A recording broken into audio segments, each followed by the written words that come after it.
Hey everyone, welcome back to my channel. This video is going to be how I do my reverse French pink and white. You can follow me on Instagram at 2_nails by Nikki and Facebook at ATL Nails. Don't forget to like this video, subscribe, and turn on alerts so you're the first to know when I post new content. Alright, so I just did a soak off and went ahead and prepped my nails before I started. If you would like to see my prep, I will link that video in the description box below. I go ahead and I prime all of my nails. And I'm going to start with the pink first because I'm doing the reverse method for this French.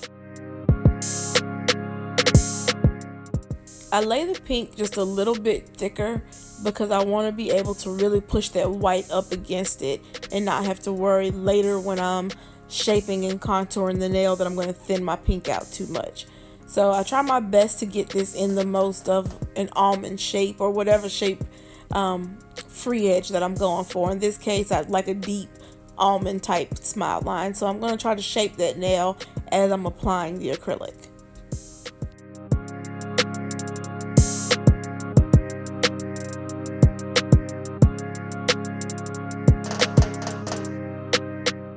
You can see here and throughout the video how I leave the sides pretty exposed because I'm going to want my white to go way down into that nail bed and not that deep at the top, and that's going to give me that nice curved deep smile line that I want, with the tail ends coming about midway down my finger.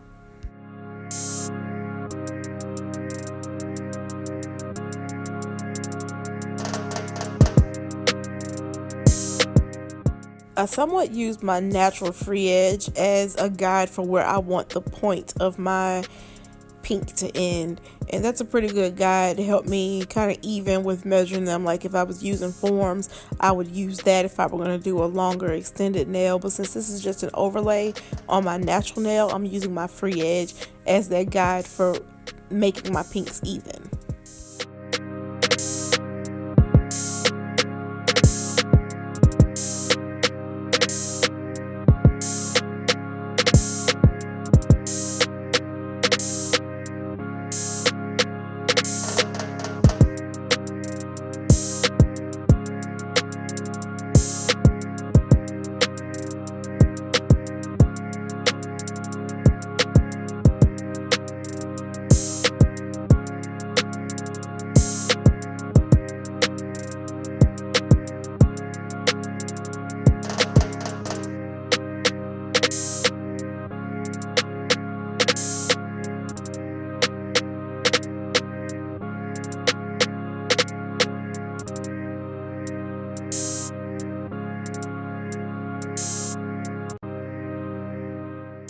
Sorry, I go a little bit out of frame here. Sometimes it's really hard when you're recording these videos to look at the camera and work on your hand at the same time, so I can't really look at the screen and make sure I'm in frame. But I try to kind of glance at it from time to time and bring myself back when I notice that I've moved over too far one way or the other.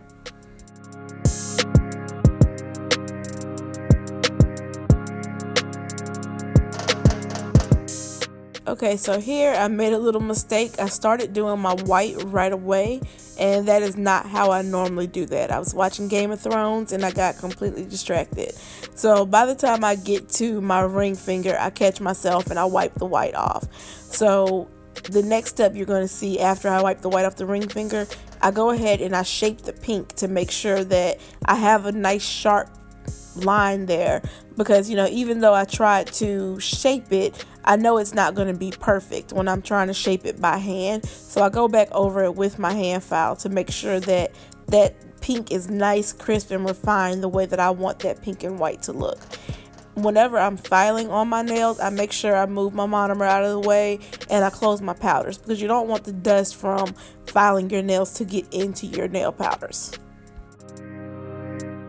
I try to keep my file as parallel to my natural nail as I can, so that I'm not digging down into it really, but I'm still getting a nice straight sharp edge going around those curves. Even though it's a curve, I still want a nice crisp line. I don't want it to be crooked or all cattywampus or anything. And I try to keep the file moving. I don't stay in one space for too long because I don't want one side to get more flat or a different shape than the other.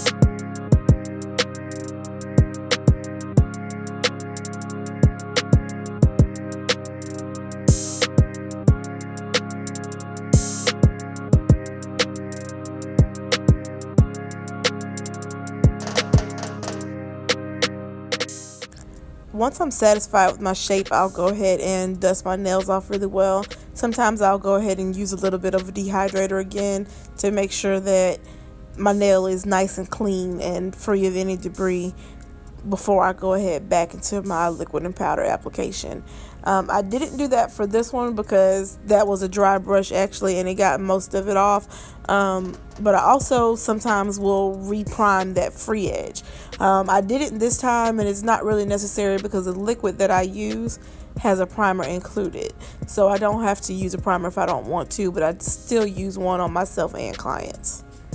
So I'm going in with my white and I'm pushing that right up against that pink because I want it to get a nice tight seal. I don't want any gaps in between there.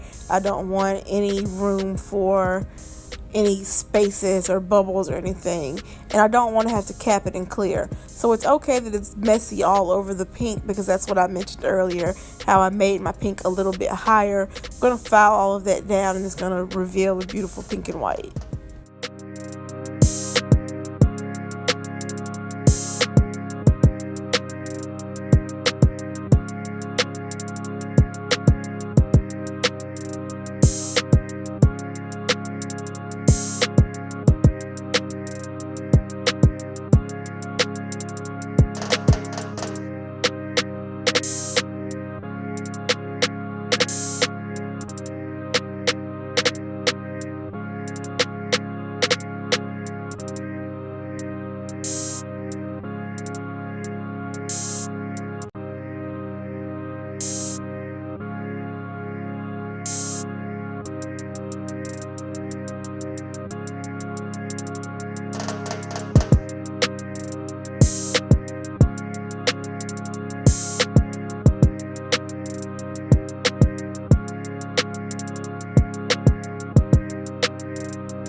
At this point in the process is when I tell my clients, see, this is what happens when you trust the process. Because I'm going to start with my thumb first, and you're going to see almost instantly how pretty that smile line is once I get that white off of there. And because that pink was up so high, I'm not risking taking my white down too thin that I'm going to need to add any more to it or anything. And as I've said in a lot of my other videos, I do prefer to finish file by hand, but I'm only going to do my thumb this way initially. I'm going to do the rest of my fingers with my Efile, but you'll see that I'm going to go back in with my hand file, and I'll explain why once we get to that part of the video.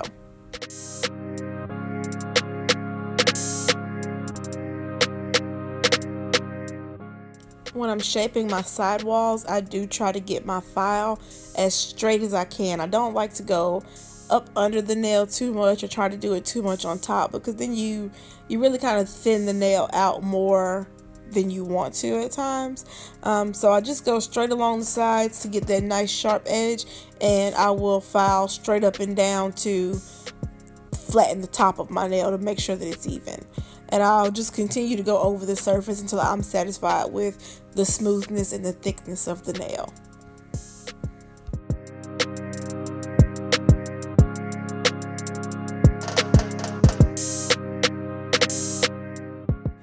The bit that I'm using for this portion is a fine tapered carbide bit.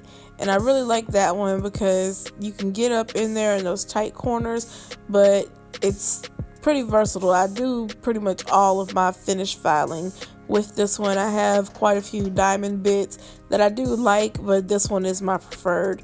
Especially if I end up not hand filing at the end, this is the one that I like to go with, and then I'll just use a buffer after. Before this video, I will be finished filing by hand.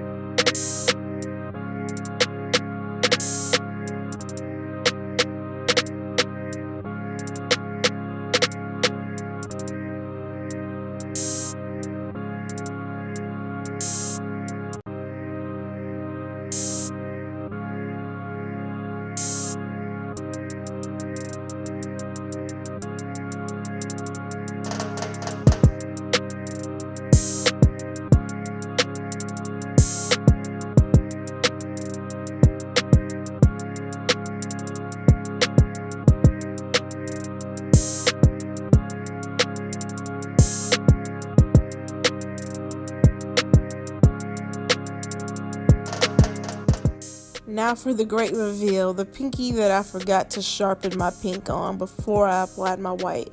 So far it's not looking too bad. I think I'm pretty satisfied with it. In the event that I wasn't satisfied with it, I would take my Efile and basically cut the white out, and then I would reshape the pink and lay more white on top of that. I'm not going to do that today because I was still pretty satisfied with how that turned out, but in the event that I wasn't, that's how I would fix it. When this grows out in about 2 or 3 weeks, I'll probably do an infill video on how to do a pink and white backfill and how I will bring that back down, bring the white line back down so that it doesn't look too far grown out or misshapen, or it doesn't look like a fresh pink and white. So now I'm going to go back in with my hand file, and I put a new one on here because I'd used the one that was on there before to do some press-ons. Actually, I made a press-on video and I used it for my left hand. So I put a new one on there because that one was kind of worn out. So I go in and I do all of my shaping after I have done a surface filing. So I'm not filing the thick built up acrylic that was just all over the place to get it to where I want it to be. When it's thinner, it's easier to get your shape together.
Right before I think I'm done, I like to run my finger over the surface of my nail and feel any imperfections that I still want to smooth out.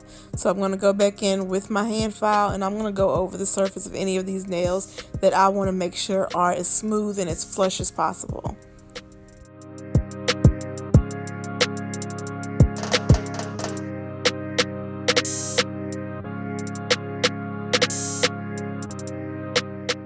And when I say as flush as possible, your enhancement should look like it's growing from your cuticle.